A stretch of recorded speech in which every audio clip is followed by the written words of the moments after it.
Welcome to the Folktale Project. This is Dan Schulz. Today we have our final English folktale of the week, and it is about as English as they get. It's a story that is similar to many that you've heard before, and in fact contains parts of stories I'm sure you've heard before. But perhaps you haven't heard it quite this way yet. From Andrew Lang's fairy books, this is The History of Jack the Giant Killer. In the reign of the famous King Arthur, there lived in Cornwall a lad named Jack, who was a boy of a bold temper, and who took delight in hearing or reading of conjurers, giants, and fairies, and used to listen eagerly to the deeds of the knights of King Arthur's Round Table. In those days there lived on St. Michael's Mount off Cornwall a huge giant, 18 feet high and 9 feet around. His fierce and savage looks were the terror of all who beheld him. He dwelt in a gloomy cavern on the top of the mountain, and used to wade over to the mainland in search of prey, when he would throw 6 oxen upon his back, and tie 3 times as many sheep and hogs round his waist, and march back to his own abode. The giant had done this for many years, when Jack resolved to destroy him. Jack took a horn, a shovel, a pickaxe, his armor, and a dark lantern, and one winter's evening he went to the mount. There he dug a pit 22 feet deep and 20 broad. He covered the top so as to make it look like solid ground. He then blew his horn so loudly that the giant awoke and came out of his den, crying out, "You saucy villain! You shall pay for this, and I'll boil you for my breakfast." He had just finished when, taking one further step, he tumbled headlong into the pit, and Jack struck him a blow on the head with his pickaxe, which killed him. Jack then returned home to cheer his friends with the news. Another giant, called Blunderbore, vowed to be revenged on Jack if he should ever have him in his power. This giant kept an enchanted castle in the midst of a lonely wood, and some time after the death of Cornwall, Jack was passing through a wood, and being weary, sat down and went to sleep. The giant, passing by and seeing Jack, carried him to his castle, where he locked him up in a large room, the floor of which was covered with the bodies, skulls, and bones of men and women. Soon after, the giant went to fetch his brother, who was likewise a giant, to take a meal off his flesh, and Jack saw with terror through the bars of his prison the 2 giants approaching. Jack, perceiving in one corner of the room a strong cord, took courage, and making a slip-knot at each end, he threw them over their heads and tied it to the window bars. He then pulled till he had choked them. When they were black in the face, he slid down the rope and stabbed them to the heart. Jack next took a great bunch of keys from the pocket of Blunderbore, and went into the castle again. He made a strict search through all the rooms, and in one of them found 3 ladies tied up by the hair of their heads and almost starved to death. They told him that their husbands had been killed by the giants, who had then condemned them to be starved to death, because they would not eat the flesh of their own dead husbands. "Ladies," said Jack, "I have put an end to the monster and his wicked brother, and I give you this castle and all the riches it contains to make some amends for the dreadful pains you have felt." He then very politely gave them the keys to the castle, and went further on his journey to Wales. As Jack had but little money, he went on as fast as possible. At length he came to a handsome house. Jack knocked at the door, when there came forth a Welsh giant. Jack said he was a traveller who had lost his way, on which the giant made him welcome, and led him into a room where there was a good bed to sleep in. Jack took off his clothes quickly, but though he was weary he could not go to sleep. Soon after this he heard the giant walking backward and forward in the next room, and saying to himself, Though you lodge here with me this night, you shall not see the morning light. My club will dash your brains out quite." "Say you so?" thought Jack. "Are these your tricks upon travellers? I hope to prove as cunning as you are." Then, getting out of bed, he groped about the room, and at last found a large, thick billet of wood. He laid it in his own place in the bed, and then hid himself in a dark corner of the room. The giant, about midnight, entered the apartment, and with his bludgeon struck many blows on the bed in the very place where Jack had laid the log, and then he went back to his own room, thinking he had broken all of Jack's bones. Early in the morning Jack put a bold face upon the matter and walked into the giant's room to thank him for his lodging. The giant started when he saw him and began to stammer out, "Oh, dear me, is it you? Pray, how did you sleep last night? Did you hear or see anything in the dead of the night?" "Nothing to speak of," said Jack carelessly.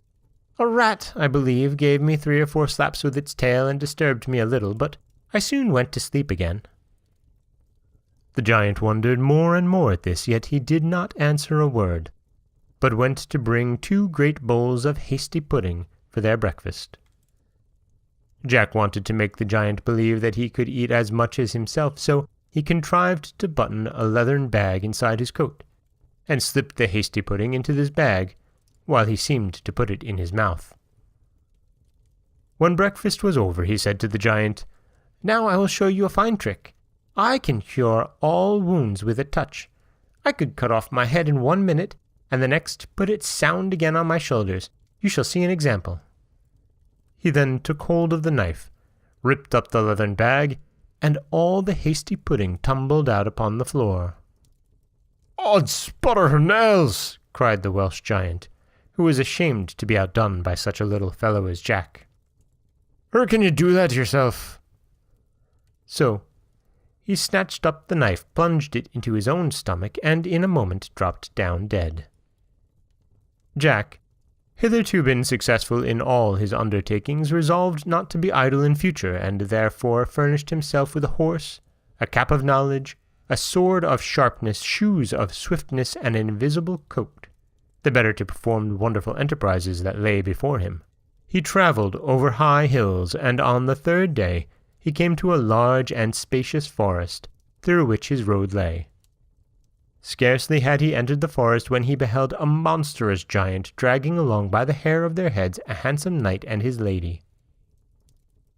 Jack alighted from his horse, and tying him to an oak tree, put on his invisible coat, under which he carried his sword of sharpness.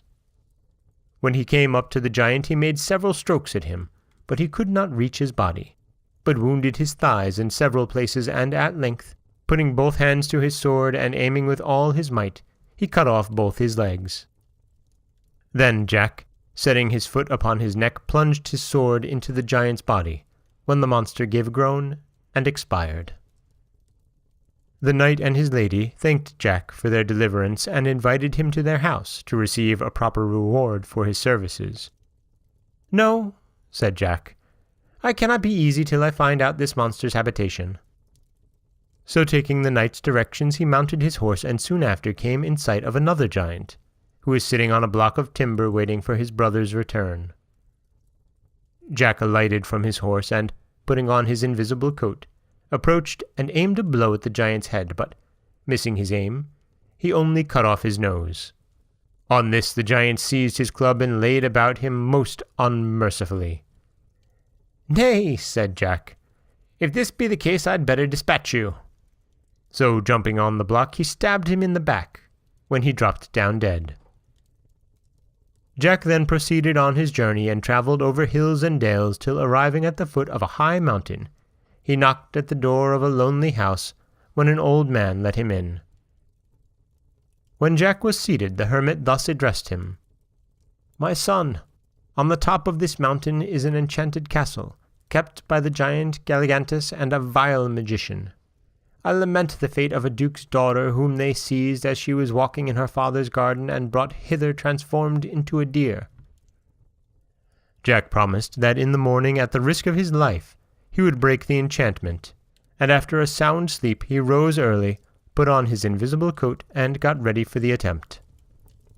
When he had climbed to the top of the mountain he saw 2 fiery griffins, but he passed between them without the least fear for danger, for they could not see him because of his invisible coat.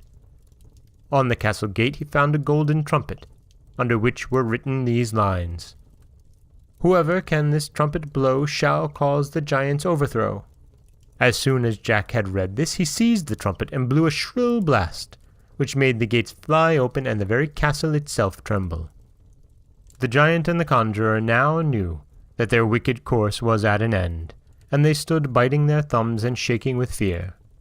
Jack, with his sword of sharpness, soon killed the giant, and the magician was then carried away by a whirlwind, and every knight and beautiful lady who had been changed into birds and beasts returned to their proper shapes. The castle vanished away like smoke, and the head of the giant Galligantus was then sent to King Arthur. The knights and ladies rested that night at the old man's hermitage, and next day they set out for the court. Jack then went up to the king and gave his majesty an account of all his fierce battles.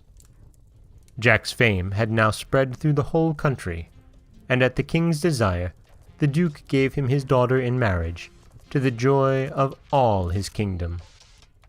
After this, the king gave him a large estate, on which he and his lady lived the rest of their days in joy and contentment. And that is the history of Jack the Giant Killer. And as I said, it is about the single most English folktale you could possibly have. Not only do you have Jack, the killer of giants, you also have King Arthur in the framing of this story. That makes one hell of a British folktale. This is Dan Scholes for the Folktale Project. Don't forget that you can subscribe to the podcast on Apple Podcasts, Stitcher, Google Play, Overcast, anywhere you like to get your podcasts. You can follow us on Twitter at Folktale Project. You can find us on Auto Radio, TuneIn Radio, iHeartRadio, Spotify, anywhere you like to listen. And you can always head over to folktaleproject.com, where you'll find a new story waiting for you every Monday, Wednesday, and Friday. And as always, thank you so much for listening.